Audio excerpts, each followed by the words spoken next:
What is up, everybody? This is the very first annual Mile High Sports Report. We're going to do this quarterly. We won't bog down the channel with a bunch of sports stuff, but I am a sports fan, and I absolutely love the Denver teams, most of them.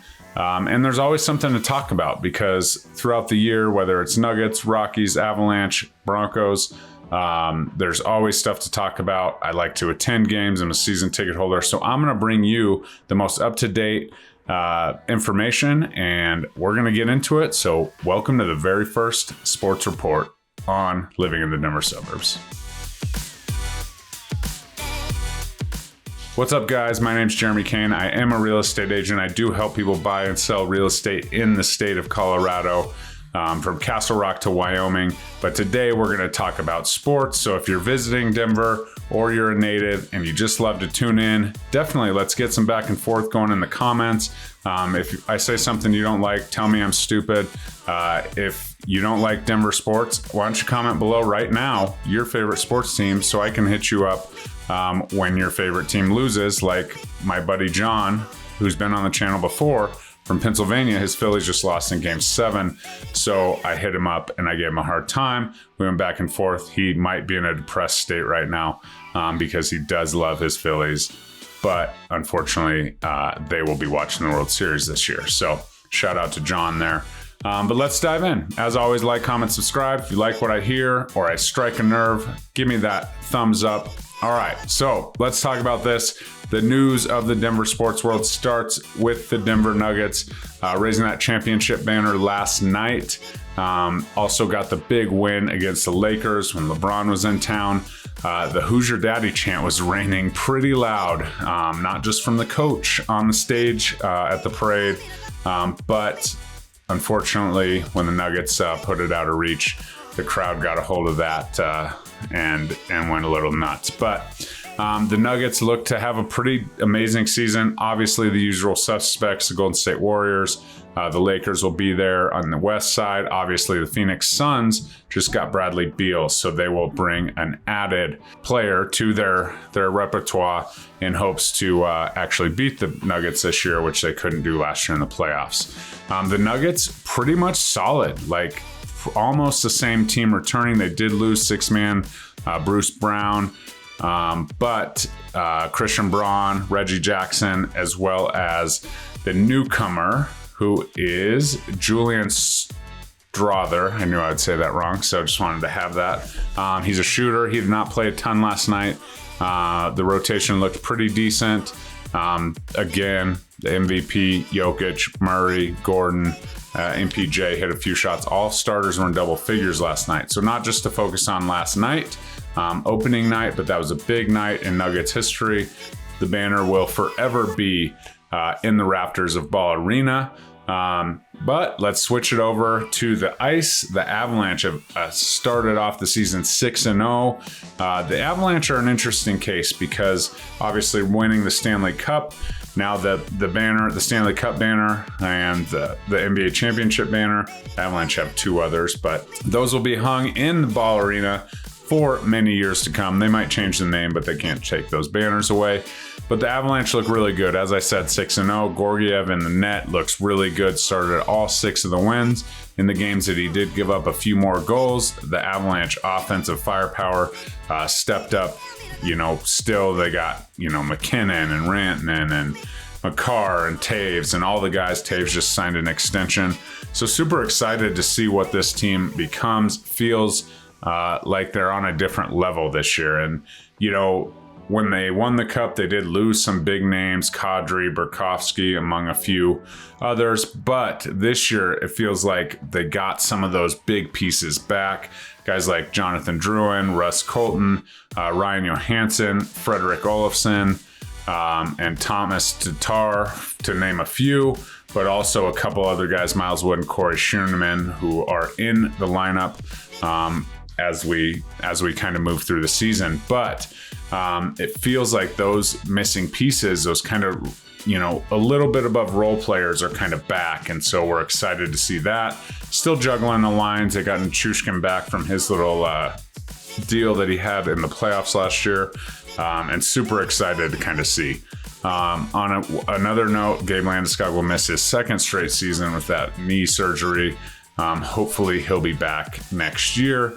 He is still the captain. So that's the Avalanche in a nutshell. Avalanche, Nuggets, Ball Arena is a place where it's always a ton of energy. Definitely a different atmosphere for each, but it is high energy. So if you get a chance to go to a game, whether you're just in town or you live here, take advantage of that. They're both extremely, high energy and fun.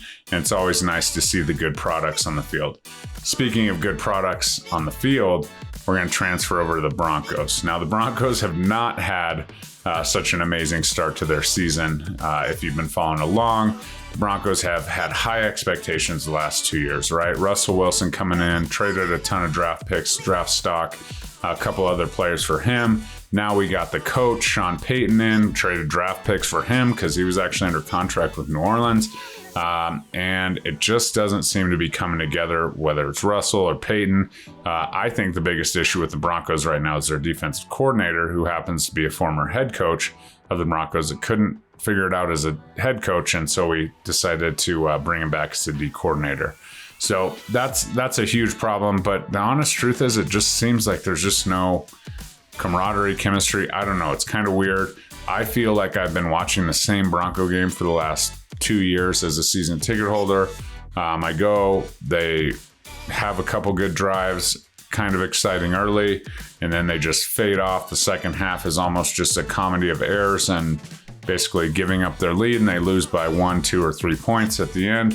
Obviously, the big loss this year to the Dolphins wasn't by 1, 2, or 3 points.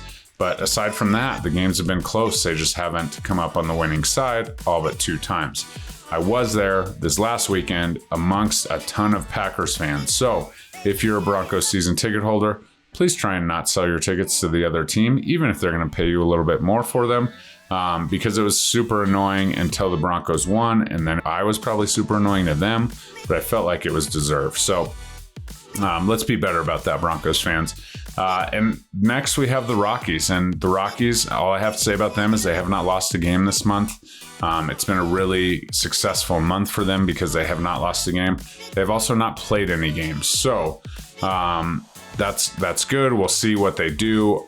The honest truth is the Rockies ownership is a problem, so we probably won't talk about them too much until that's taken care of.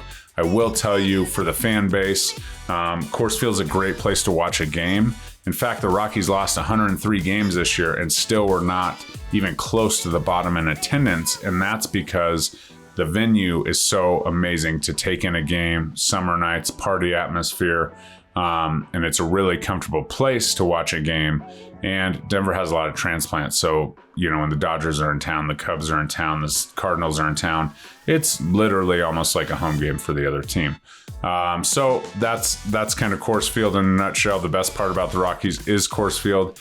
I am currently on a boycott of the Rockies because I absolutely am disheveled by what the ownership has done to that team, because it's clear that winning is not what they care about. So we'll leave that there. I will tell you, the venues that, to take in games, if you get a chance to go to any of these professional games, check out the Rapids, the Mammoth too.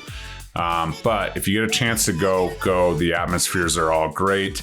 Obviously the Nuggets and Avalanche will, definitely have those higher prices, being world champions in the last 2 years, each of those guys, in Ball Arena, and the Broncos still hold their value. Tons of sellouts in a row, all the things. So that's that. If you're on a budget, maybe check out the Rockies game, check out Coors Field. I will not be there until they show me that they actually, are dedicated to putting a good product on the field in order to earn my money. So I hope this was awesome. Kind of just, a quick team rundown. In the future, we might go into certain situations or anything like that. But I just want to bring you, what's going on in the Denver sports world from my perspective. Please comment below. I would love to have some back and forth. I would love to know who your favorite team is and all of the things. If you like what you heard and you don't want to miss next quarter's Mile High Sports Roundup, definitely hit subscribe and we'll keep in touch.